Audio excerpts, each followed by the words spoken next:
রেমালের রুদ্র রূপ দেখল বঙ্গবাসী, বিশেষ করে দক্ষিণ বঙ্গবাসী। এর আগে আমরা আয়লা দেখেছি, আমরা ইয়াস দেখেছি, আমফান দেখেছি, সর্বশেষ দেখলাম মাঝ রাতে রেমালের রুদ্র রূপ। ঠিক যে সময় ল্যান্ডফল হয় তার মাত্র কয়েক ঘন্টা আগে থেকেই কলকাতা ও সংলগ্ন এলাকাগুলিতে শুরু হয়ে যায় বৃষ্টিপাত। শহর কলকাতায় কোথাও হাঁটু সমান জল, কোথাও বা কোমর সমান জল, রাত ভর বৃষ্টি। ঠিক যে মুহূর্তে খেপুপাড়ায় আছড়ে পড়ে রেমাল, তার কয়েক ঘন্টা আগে থেকেই এই বৃষ্টি শুরু হয় শহর কলকাতায়। যদিও কালকে সকাল থেকে বিক্ষিপ্তভাবে বৃষ্টি হয়েছে এবং সেটা কখনোই স্থায়ী হয়নি, তবে ঠিক যে সময় মনে হচ্ছে বুঝি বা রেমাল চলে গেল, ঠিক যে সময় ভাবছে যে রুদ্ররূপ আগে থেকেই হওয়ার কথা ছিল সেটা দেখেনি। তবে প্রবল ঝোড়ো হাওয়া কিন্তু শনিবার রাত থেকেই বইছে কলকাতা এবং তার আশপাশ অঞ্চলগুলিতে। আপনারা দেখছেন এই ছবি শহর কলকাতার। রেমাল আছড়ে পড়ার পরে ঠিক যে সময় আছড়ে পড়ে সেই সময় গতিবেগ ছিল প্রায় 110 কিলোমিটার এবং শহর কলকাতায় এটা গিয়ে পৌঁছয় কোথাও কোথাও 90 কিলোমিটার, কোথাও বা ছিল 70 থেকে 80 কিলোমিটার। বিভিন্ন গাছ, বিশেষ করে বড় বড় গাছ যেমন রাস্তার ওপর উপড়ে পড়ে, অবরুদ্ধ হয়ে পড়ে রাস্তা, ঠিক তেমনই কিন্তু কোথাও কোথাও বিদ্যুতের খুঁটিও উপড়ে পড়ে। আপনারা দেখছেন ইতিমধ্যেই ডিজাস্টার ম্যানেজমেন্ট টিম এবং কলকাতা পৌর নিগমের তরফ থেকে গাছ কেটে রাস্তা অবরুদ্ধ হয়ে যাওয়া রাস্তাগুলিকে পরিষ্কারের কাজ চলছে। আপনারা দেখছেন এই ছবি, একদম গাছ ভেঙে পড়ে জানলার ওপরে যে সানসেট লাগানো থাকে সেইগুলি কিন্তু সানগার্ড যেগুলো লাগানো থাকে, কোথাও কোথাও সিমেন্টের, এখন অবশ্য এগুলি সব ফাইবারের হয়ে গেছে, সিমেন্টের গুলি কোথাও ভেঙে গিয়েছে। দেখছেন এই ছবি শহর কলকাতার Chandni Chowk, central Avenue, Chandni Chowk, college street, Thanthania কালীবাড়ি, আমা স্ট্রিট জলমগ্ন মোহাম্মদ আলী পার্কের সামনে সেন্ট্রাল এভিনিউর রাস্তাও। আমরা শহর কলকাতার এই ছবির থেকে অবশ্যই বিভিন্ন খবরাখবরের দিকে চোখ রাখবো। তবে এই মুহূর্তে আমরা চলে যাব দক্ষিণ 24 পরগনা ফ্রেজারগঞ্জে, সেখানে রয়েছেন আমাদের প্রতিনিধি ষষ্ঠী চট্টোপাধ্যায়। ষষ্ঠী, এই মুহূর্তে ফ্রেজারগঞ্জের ছবিটা ঠিক কিরকম? অবশ্যই দুর্যোগ চলছে, বৃষ্টি চলছে, কিন্তু সঙ্গে কি সেই যে প্রবল হাওয়া গতকালেও আমরা দেখেছি, সেই প্রবল হাওয়া, জোড়ো হাওয়াকে এখনো বয়ে চলেছে। ষষ্ঠী, ওখানে ধরে রাখো। ষষ্ঠী, তুমি কি আমার কথা শুনতে পাচ্ছ? সমুদ্র উত্তাল পরিস্থিতি এবং শুধু তাই নয় এখানে। হ্যাঁ, হ্যালো, হ্যাঁ বলো ষষ্ঠী।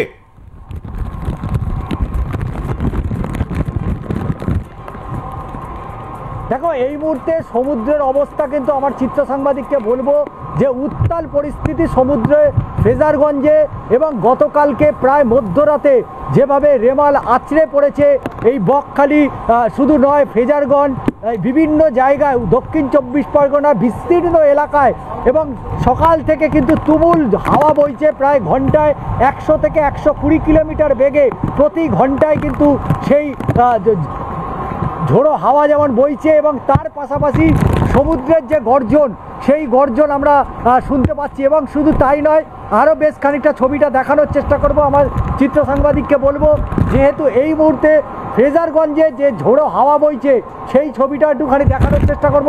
যে আমি একটু ভেতর দিক দিয়ে, কারণ যেভাবে একটা ঝড় সকাল থেকে চলছে তার সাথে পাল্লা দিয়ে কিন্তু বৃষ্টি চলছে, এবং একটু দেখানোর চেষ্টা করব যে কি পরিস্থিতি বাইরে। এই মুহূর্তে ফ্রেজারগঞ্জে বেশ কিছু মাটির ঘর কিন্তু ইতিমধ্যে ভেঙে পড়েছে, এবং তার পাশাপাশি যেভাবে এখানকার স্থানীয় প্রশাসন, তারা কিন্তু গতকাল থেকেই কুইক রেসপন্স টিম, তারা কিন্তু সারা রাত ধরে তারা এই পুরো দক্ষিণ 24 পরগনা বিস্তীর্ণ অঞ্চলে তারা কিন্তু দাপিয়ে বেরিয়েছে। যেখানে গাছ পড়েছে সঙ্গে সঙ্গে তারা সেই গাছ কেটে সঙ্গে সঙ্গে সেখান থেকে রাস্তা পরিষ্কার করার চেষ্টা করেছে, এবং বিপুল পরিমাণের ক্ষয়ক্ষতি কিন্তু ইতিমধ্যেই এই ফ্রেজারগঞ্জ যে এলাকা, সেই ফ্রেজারগঞ্জ এলাকায় কিন্তু আমরা দেখতে পেয়েছি।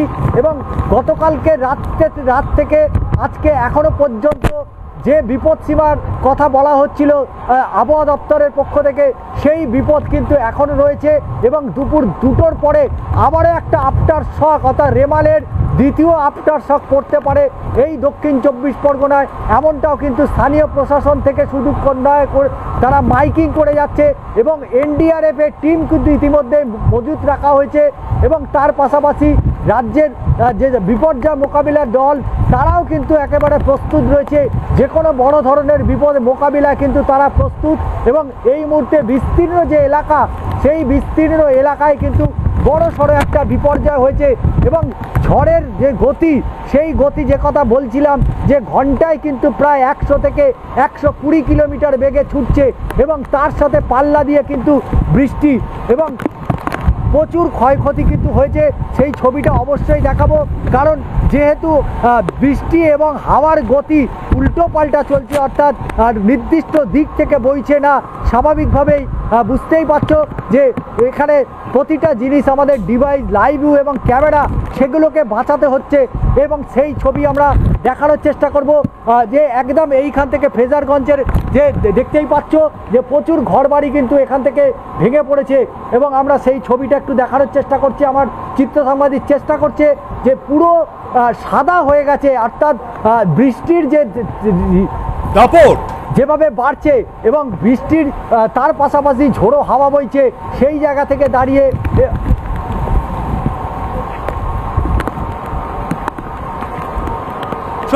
শশী তুমি আমাদের সঙ্গে থাকো। আমি অবশ্যই এই ফ্রেজারগঞ্জের আরো আপডেট খবর নিয়ে তোমার কাছে ফিরে আসছি। তবে এই মুহূর্তে রয়েছেন আমাদের আরেক প্রতিনিধি দীঘাতে, বিশ্বজিৎ পাল। বিশ্বজিৎ, থেকে এই মুহূর্তে দীঘার ছবিটা কিরকম? আমরা ফ্রেজারগঞ্জের ছবিটা দেখলাম, এখনো পর্যন্ত কিন্তু সেখানে প্রবল বেগে ঝোড়ো হাওয়া বয়ে চলেছে, ঘন্টায় প্রায় 90 থেকে 100 কিলোমিটার। দীঘার পরিস্থিতি কিরকম? দেখো তুমি, স্বাভাবিক ছন্দে ফিরছে দীঘা এবং সেই চিত্রটা তোমাকে আগেই দেখানোর চেষ্টা করবো। গতকালই কিন্তু এই রাস্তায় সামনে অর্থাৎ এই সি বিচের সামনে কিন্তু কোনো মানুষকে দাঁড়াতে দেয়নি এবং বারবার করে যেটা বলা হয়েছিল যে এই সমুদ্রের পাড় খালি করে দিতে হবে এবং ডিএমজি এবং দীঘা পুলিশ কিন্তু বারবার করে বলেছিল যে এখানে ফাঁকা করে দিতে হবে এবং যেভাবে কিন্তু বেমাল আছড়ে পড়ার কথা ছিল এবং তার জন্য কিন্তু ভয়াবহ ক্ষতি হতে পারতো, এমনটার জন্য কিন্তু প্রিপারেশন নেওয়া হয়েছিল এবং তারপর থেকেই আমরা দেখেছি যে পুলিশ যেমন নাকি তৎপর হয়েছে এবং দফায় দফায় তারা মাইকিং করেছেন এবং সমুদ্রের পাড় খালি করে দিয়েছেন এবং সমুদ্র কিন্তু গতকাল উত্তাল ছিল, কিন্তু এই মুহূর্তেও কিন্তু সমুদ্র কিন্তু আবার ফের উত্তাল। সেই উত্তালের ছবিটা আমি একবার দেখানোর চেষ্টা করবো যে সমুদ্র কিভাবে উত্তাল হয়েছে এবং আবারও বারবার করে বলা হচ্ছে যে এই সমুদ্রের পাড় খালি করে দেওয়া উচিত এবং সেখান থেকে দাঁড়িয়ে ডিএমজি এবং দীঘা পুলিশ সকাল থেকে কিন্তু বারবার করে কিন্তু মাইকে বারবার করে অ্যানাউন্স করছেন যে এখান থেকে সরে যাওয়ার জন্য এবং এই উত্তাল ছবি যেমন দেখাবো এবং পাশাপাশি প্রচুর পর্যটক ভিড় করেছে সমুদ্রে। গতকাল তারা নামতে পারেননি, অর্থাৎ এই যে ভয়াবহ বেমালের কারণে কিন্তু তারা সমুদ্রের পাড়ে আসতে পারেনি এবং তাদের সঙ্গে একটু কথা বলার চেষ্টা করবো। তারা কোথা থেকে এসছেন? আমি হুগলি থেকে এসেছি। কখন এসছেন? কাল রাত্রি এসেছি। নামতে পেরেছেন সমুদ্রে? না না নামা কি দেখতে পাচ্ছেন? কি দেখতে পাচ্ছেন? খুব ডেঞ্জার পজিশন, মানে কেউ অন্যদের থেকে অনেক বেশি? খুব বেশি, খুব বেশি। এরকম জলোচ্ছ্বাস আগে দেখেছেন কখনো? না, কখনই দেখা হয়নি। দেখেন না, কখনই। আমরা আরো কয়েকজন পর্যটকের সাথে কথা বলবো। কোথা থেকে এসেছেন দাদা? কোথা থেকে এসেছেন? আমি এখানকারই। কি দেখতে পাচ্ছেন? অন্যদের থেকে জলোচ্ছ্বাস অনেকটা বেশি? জলোচ্ছ্বাসটা সেরকম হয়নি, মানে খনির টাইম যেরকম হয়তো তত বেশি হয়নি, এমনি নর্মাল সাধারণ সময় থেকে এখন একটু বেশি রয়েছে। পুলিশ বারবার করে বলছে ছেড়ে দিতে, এলাকা ছেড়ে দিতে, জলোচ্ছ্বাস বাড়বে, সেখান থেকে দাঁড়িয়ে কোথাও একটা আতঙ্ক কাজ করছে না? না, আতঙ্কের এখনো পর্যন্ত সেরকম কিছু দেখতে পাচ্ছি না, যেহেতু স্থানীয় এখানকার, তো আতঙ্কের মতো এখনো কিছু হয়নি। তো পুলিশ তো তার কাজ করবেই, কারণ কোনো যদি কিছু বিপদ ঘটে যায় ওদেরকে তো কৈফিয়ত দিতে হবে না, এই জন্য একটু বেশি সতর্ক হচ্ছে, কিন্তু এখনো সেরকম কিছু তো হয়নি, দেখাই যাচ্ছে না। আমি আরো কয়েকজন পর্যটকের সাথে একটু কথা বলার চেষ্টা করবো যারা এই সমুদ্রের পাড়ে এসেছেন। গতকাল তারা সমুদ্রে নামতে পারেননি এবং তারপরেও কিন্তু আজকে সকাল থেকে কিন্তু সমুদ্রের পাড়ে ভিড় করেছেন। এরকমই কয়েকজন পর্যটক রয়েছে, তাদের সঙ্গে একটু কথা বলার চেষ্টা। কোথা থেকে এসেছেন? বীরভূম থেকে এসেছেন। সমুদ্রে এখনো নামার সম্ভব আছে? থাকতে পারিনি কালকে। কি বলছে পুলিশ? কি বলছে? সরে যান, এই যে এখনই বসেছিলাম। এরকম জলোচ্ছ্বাস আগে দেখতে পেয়েছি? একটা ভয়াবহ পরিস্থিতি তৈরি গতকালকে। মিডিয়ায় রেডি করে দিয়েছে আরো। ঠিক আছে। আমি একটা বিষয় জানবার চেষ্টা করবো, কারণ আর খানিকটা পরে কিন্তু জোয়ার। গতকাল তোমার সঙ্গে যখন কথা হচ্ছিল সকালবেলায়, জোয়ারের সময় সমুদ্র কিন্তু ফুঁসছিল এবং সেই সময় প্রায় 1.5-2 মিটার, কোথাও কোথাও বা 3 মিটার ঢেউ আছড়ে পড়েছিল। আজকে এই মুহূর্তে দক্ষিণ 24 পরগনা ফ্রেজারগঞ্জে রয়েছেন আমাদের ষষ্ঠী। প্রবল বৃষ্টি হচ্ছে, সঙ্গে ঝোড়ো হাওয়া। সেই যে ঝোড়ো হাওয়া, সেটা কি এখানে দেখতে পাচ্ছ? কারণ বৃষ্টি হচ্ছে না, পর্যটকরা ভিড় জমিয়েছেন দীঘার সমুদ্র সৈকতে। বিশ্বজিৎ, দেখো গতকাল থেকে আমরা যেটা দেখেছিলাম, দফায় দফায় বৃষ্টি এবং তার পাশাপাশি সমুদ্র কিন্তু ফুসছিল এবং সেই সমুদ্র ফোটার পাশাপাশি কিন্তু আমরা দেখতে পাচ্ছিলাম যে জলোচ্ছ্বাস, সেখানে প্রায় 3 থেকে 3.5 মিটার কখনো কখনো জলোচ্ছ্বাস দেখা গিয়েছে। এবং তারপর থেকে কিন্তু আমরা দেখেছিলাম যে পুলিশ প্রশাসন যেভাবে উদ্যোগ নিয়েছিল, যে ইতিহাস থেকে যে তারা শিক্ষা দিয়েছিল যে এখানে সমুদ্রের পাড় পাকা করে দিতে হবে, এবং সেই ক্ষেত্রে দাঁড়িয়ে তারা সমুদ্রের পাড় পাকা করে দিয়েছিল। এবং তারপরেও কিন্তু প্রচুর মানুষ কিন্তু এখানে ভিড় জমিয়েছিলেন। এবং গতকাল দফায় দফায় বৃষ্টি হলো, কিন্তু আজকে সকাল থেকে কিন্তু সূর্য উঠেছে, অর্থাৎ সূর্য তারা দেখতে পেয়েছেন এবং রোদ উঠেছে। এবং সেই ক্ষেত্রে দাঁড়িয়ে জলোচ্ছ্বাস কিন্তু এখনো রয়েছে, কিন্তু সেভাবে বৃষ্টির কোনো পূর্বাভাস কিন্তু এখনো পর্যন্ত নেই। কিন্তু আকাশ ক্রমশ মেঘাচ্ছন্ন হচ্ছে। আমরা ঠিক যে সময় জোয়ার আসবে, আবার 11:50 জোয়ারের সময়, সেই সময় আবারও আমরা তোমার সঙ্গে কথা বলবো। তবে তার আগে আবারও কিন্তু আমরা তোমার সঙ্গে কথা বলবো এবং পর্যটকরা কি করছেন, কি ভাবছেন, কি দেখছেন সে বিষয়ে জানবো। ধন্যবাদ আমাদের সঙ্গে থাকবার জন্য আপাতত বিশ্বজিৎ তোমাকে। আমরা আবারও চলে যাবো দক্ষিণ 24 পরগনা ফ্রেজারগঞ্জে রয়েছেন আমাদের প্রতিনিধি ষষ্ঠী। দীঘায় এই মুহূর্তে কিন্তু একটা হালকা রোদ দেখা দিচ্ছে, মেঘের আস্তরণ সরিয়ে সূর্যের যে তাপ, সেই তাপ এখনো না আসলেও সূর্যের একটা আলোর রেখা দেখা দিয়েছে। দীঘায় যদিও সমুদ্র ফুঁসছে, এই জায়গায় দাঁড়িয়ে কিন্তু ফ্রেজারগঞ্জের ছবিটা একদম বিপরীত নয় কি ষষ্ঠী?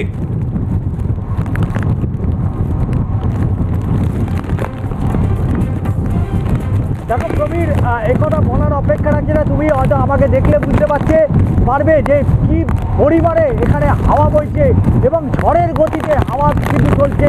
এবং যে কথাটা বারবার বলার চেষ্টা করেছি যে এই মুহূর্তে ফ্রেজারগঞ্জের সমুদ্র যেমন উত্তাল পরিস্থিতি, তার সাথে পাল্লা দিয়ে 120 কিলোমিটার বেগে ঝোড়ো যেমন হাওয়া বইছে, তার সাথে পাল্লা দিয়ে কিন্তু বৃষ্টির পরিমাণ 200 মিলিমিটার বৃষ্টি গতকাল রাত থেকে। এই মুহূর্তে সেই ছবিটা আমার চিত্র সাংবাদিক কৃষ্ণেন্দু দেখাচ্ছেন এবং দেখতেই পাচ্ছ যে এই মুহূর্তে ফ্রেজারগঞ্জের কি ছবি। এটা একটা সামান্য ট্রেলার বলা যেতে পারে ফ্রেজারগঞ্জের, কারণ বিপুল পরিমাণে যেভাবে হাওয়া চলছে, যেভাবে হাওয়া বইছে, প্রচুর পরিমাণে ক্ষয়ক্ষতি হয়েছে। সেই ছবি অবশ্যই তোমাকে দেখাবো খানিকটা সময় বাদে। আমরা দেখতেই পাচ্ছ যে এই ঝড় বৃষ্টি মাথায় করে এখানকার যারা স্থানীয় বাসিন্দার, তারা কিন্তু পানীয় জল, সেই পানীয় জল সংগ্রহ করছে। অর্থাৎ যে পরিষেবা, অর্থাৎ স্থানীয় প্রশাসন বলেছিল যে প্রায় 15,000 জলের পাউচ প্যাকেট প্রতি ঘরে পৌঁছে দেবে এবং বিভিন্ন রেস্কিউ টিম। এবং এই মুহূর্তে এই ফ্রেজারগঞ্জে যে জায়গাটা আমরা এই মুহূর্তে দেখতে পাচ্ছি একেবারে সমুদ্র নিকটে। এবং একটু দিদি একটু কথা বলবো, যদি একটু আসেন এই ফ্রেজারগঞ্জে, এই যে এই একটু সামনের দিকে আসুন না দিদি।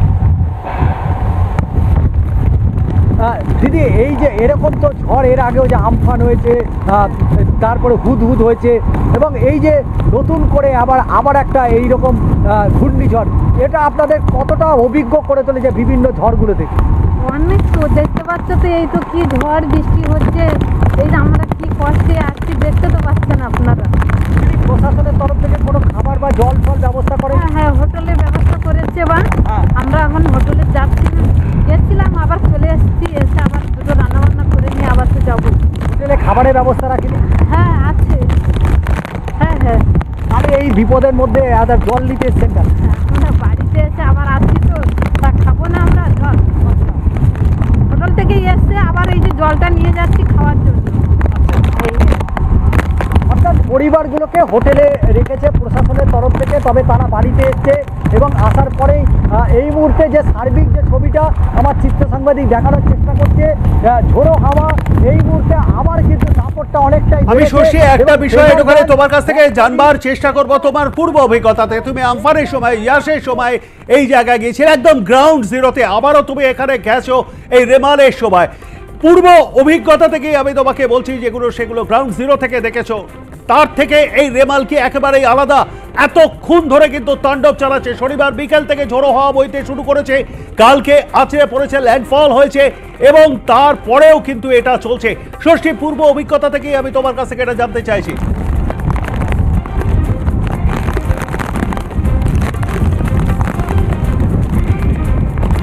দেখো, যদি অভিজ্ঞতার কথা বলা হয় তবে অবশ্যই বলা যেতে পারে আমফান যেভাবে যে বিপর্যয় আমরা শহর কলকাতায় এবং শহরতলিতে দেখেছিলাম, সেই তুলনায় রেমালের কিন্তু সেই দাপট থাকলেও ক্ষয়ক্ষতির পরিমাণ তুলনামূলকভাবে কিন্তু আমরা যখন হোটেল ছেড়ে এই ফ্রেজারগঞ্জে আসছিলাম, রাস্তার দুধারে বহু কলা গাছ পড়ে গেছে, কিন্তু সেইভাবে বড়সড় কিন্তু বিপর্যয় আমরা অন্তত দেখতে পাইনি, যেটা আমরা আমফানের সময় দেখেছিলাম। ইলেকট্রিকের পোল সেগুলো কিন্তু রাস্তায় লুকিয়ে পড়েছিল এবং শুধু তাই নয়, বিভিন্ন জায়গায় বড় বড় গাছ, সেই গাছ পড়ে গিয়ে পুরো রাস্তাটা অর্থাৎ পুরো পরিবহন ব্যবস্থাটাকে পুরো থমকে দিয়েছিল। সেই তুলনায় বলা যেতে পারে রেমাল অনেকটা গতি নিয়ে এলেও শেষ পর্যায়ে কিন্তু দক্ষিণ 24 পরগনায় আমরা এর আগে হুদুদ দেখেছি এবং তার আগে আমফান দেখেছি এবং এই যে রেমালের গতি আছে, কিন্তু সেই গতি থাকলেও ক্ষয়ক্ষতি কিন্তু সেভাবে করতে পারেনি। তবে বেলা বাড়ার সাথে সাথে আমরা বিভিন্ন জায়গা দক্ষিণ 24 পরগনার বিভিন্ন জায়গায় সেখানে যাব এবং অবশ্যই সেগুলো দেখাবো সাধারণ মানুষকে, দর্শকদের আমরা দেখানোর চেষ্টা করব যে এই মুহূর্তে যে ফ্রেজারগঞ্জের যে পরিস্থিতি এবং সেই ফ্রেজারগঞ্জের পরিস্থিতি একটু জানার চেষ্টা করব। কারণ তুমি জানো যে এই সমুদ্র উত্তাল পরিস্থিতি, ফ্রেজারগঞ্জে আপনারা দীর্ঘদিনের বাসিন্দা, এর আগে বহু বিপর্যয় হয়েছে, তুলনামূলক কি মনে হচ্ছে এটা কম হয়েছে এবারে একটু কম মনে হচ্ছে, এখনো আশা আছে যে আরো বাড়তে পারে। আপনারা সবাই আপনাদের নিরাপত্তার কি করেছে প্রশাসন? হ্যাঁ, নিরাপত্তার জন্য আমাদের এখানে যে বড় বড় বিল্ডিং করা আছে, স্কুল আছে, লজ আছে, সমস্ত লজকে বুক করা আছে। যার খুবই কাঁচা বাড়ি যারা আছে ওরা ওখানে গিয়ে থাকবে, প্রশাসন থেকে ব্যবস্থা করা আছে। আইলা থেকে আমফান, হুদুদ, একের পর এক বিপর্যয় খালি বারবার দক্ষিণ 24 পরগনার ওপরে এসেই পড়ে এবং এই যে রেমালও সেই দক্ষিণ 24 পরগনায়। এই এতগুলো অভিজ্ঞতা থেকে আপনার কি মনে হচ্ছে যে তুলনামূলক অনেকটাই সেফ এবং প্রশাসনের তরফ থেকে অনেক সতর্কতা নেওয়া হয়েছে? হ্যাঁ, প্রশাসনের তরফ থেকে অনেক সতর্কতা নেওয়া হয়েছে। আগে যেরকম আয়লা এবং বুলবুল ঝড়ে যেরকম হয়েছিল, আয়াসে যেরকম নদী বাঁধ ভেঙে জল ঢুকে গিয়েছিল, সেরকম আর নেই। মোটামুটি প্রশাসন সজাগ আছে, যার জন্য ভালো পরিস্থিতি নিয়েছে।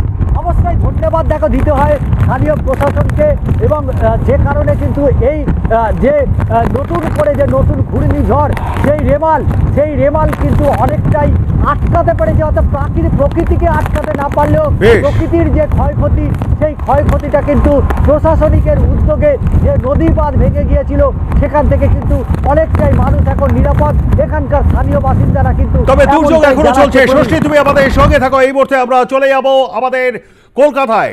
কলেজ স্ট্রিটে রয়েছেন আমাদের আর এক প্রতিনিধি শান্তিকা বন্দ্যোপাধ্যায়। শান্তিকা, এই মুহূর্তে শহর কলকাতার একেবারে মধ্য কলকাতা, এটা সেখানকার ছবি কিরকম দেখতে পাচ্ছ?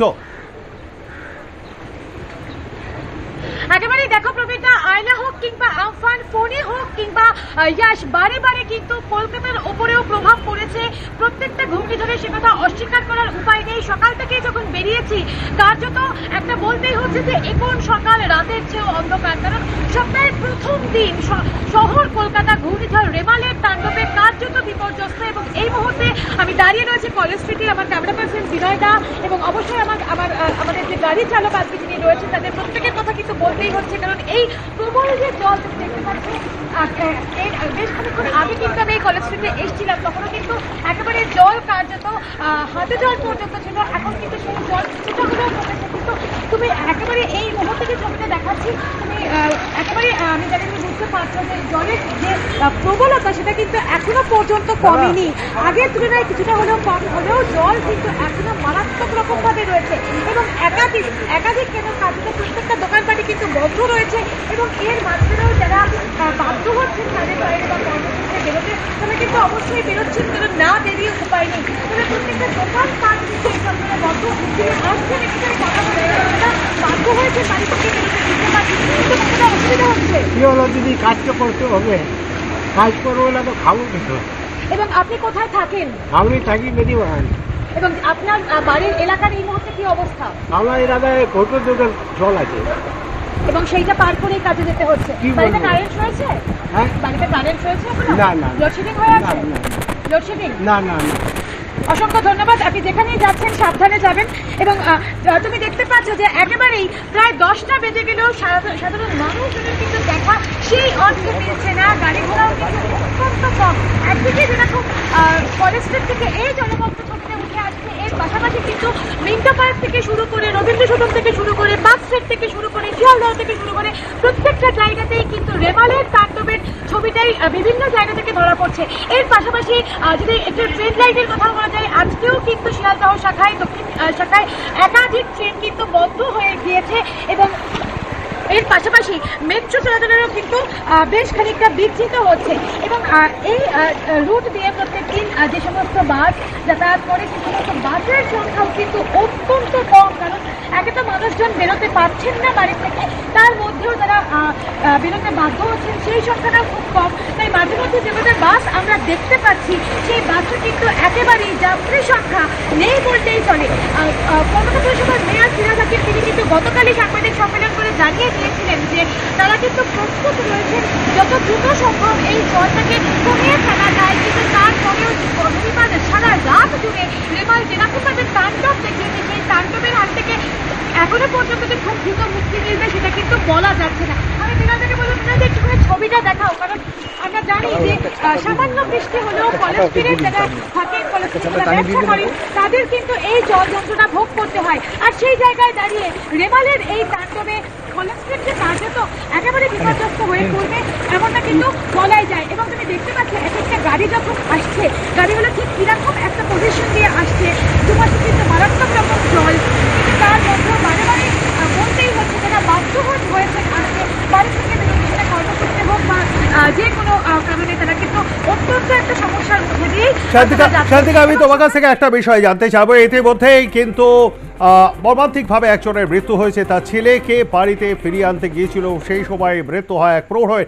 এই বিষয়ে তোমার কাছে কি আপডেট খবর আছে? এন্টালের মোহাম্মদ সাজিদের মৃত্যু হয়েছে। শান্তিকা,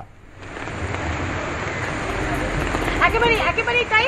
অত্যন্ত মর্মান্তিক একটা ঘটনা কিন্তু ঘটেছে এই ঘূর্ণিঝড় রেমালকে কেন্দ্র করেই, কারণ একজনের মৃত্যু হয়েছে শহর কলকাতায় এই মুহূর্তে, তার মৃতদেহ কিন্তু এনআরএস হাসপাতালে রয়েছে।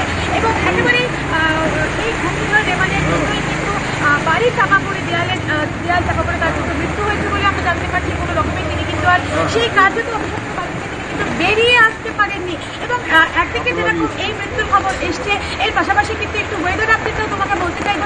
আলিপুরাবাদ দপ্তরের পক্ষ থেকে কিন্তু স্পষ্টভাবে জানিয়ে দেওয়া হয়েছে যে একেবারে রেমালের যে গতিপথ ছিল, রেমাল যেরকমভাবে ল্যান্ডফল হওয়ার কথা ছিল, রেমাল কিন্তু ঠিক সেই রকমভাবেই তার ল্যান্ডফল হয়েছে, সেই রকম গতিপথেই সে এগিয়েছে। আজকেই কিন্তু রেমালের যে ঘূর্ণিঝড়ের যে বিষয়টা বা রেমালের শক্তি ক্ষয় কিন্তু আজকেই হবে, আজকে দুপুরের মধ্যে হবে, কিন্তু তারপরেও আজকেও গোটা দিনটাই কিন্তু একেবারে একটা দুর্যোগপূর্ণ আবহাওয়া থাকবে। কলকাতা সহ রাজ্যের বেশ কয়েকটা জায়গায় ভারী থেকে অতি ভারী বৃষ্টিপাতের সতর্কতা কিন্তু দেওয়া হয়েছে এবং আগামীকাল থেকে আবহাওয়ার পরিবর্তন হতে পারে বলে মনে করছে আলিপুর আবহাওয়া দপ্তর। একদিকে যেরকম কলকাতা সহ দক্ষিণবঙ্গে এই ভারী থেকে অতি ভারী বৃষ্টিপাত হবে এবং এর পাশাপাশি একটা কথা বলতেই হচ্ছে সকাল থেকেই কিন্তু হাওয়ার মারাত্মক রকম একটা প্রভাব আমরা বুঝতে পারছি। আরও একটা গাড়ি আসছে, সেই ছবিটিকেও বিনয়টাকে দেখাতে বলবো। এর পাশাপাশি তোমাকে যেরকমটা বলছিলাম যে একদিকে যেরকম বৃষ্টি হচ্ছে, মাঝে মধ্যে বৃষ্টি কমে থাকছে, তারপর আবার কিন্তু বৃষ্টি এই মুহূর্তে কিন্তু আবারও ঝোড়ো হাওয়া, সেই ঝোড়ো হাওয়া কিন্তু আজকেও বইতে পারে। আমরা গতকাল দেখেছিলাম, গতকাল রাত ভোর মারাত্মকভাবে ঝোড়ো হাওয়া বইছে এবং আজকে সেই ঝোড়ো হাওয়ার গতিবেগ কলকাতার ক্ষেত্রে অন্তত 50 থেকে 60 কিলোমিটার হবে এবং নদিয়া, হাওড়া, হুগলি, 2 চব্বিশ পরগনা, 2 মেদিনীপুর এই সমস্ত জায়গাগুলোতেও কিন্তু 70 থেকে 80 কিলোমিটার বেগে একটা হাওয়ার প্রভাব থাকবে। এবং এই মুহূর্তে এই যে ঘূর্ণিঝড় রেমাল তার কিন্তু বাংলাদেশের ওপরেই সেটার মূল যে তাণ্ডব লীলা, মূল যে খেলাটা সেটাই দেখাবে, কিন্তু তারপরেও সেই অর্থে শহর কলকাতা যে খুব একটা রক্ষা পেল ধন্যবাদ। আমাদের সঙ্গে থাকবার জন্য কথা বলছিলাম আমাদের প্রতিনিধি শান্তিকা বন্দ্যোপাধ্যায়ের সঙ্গে।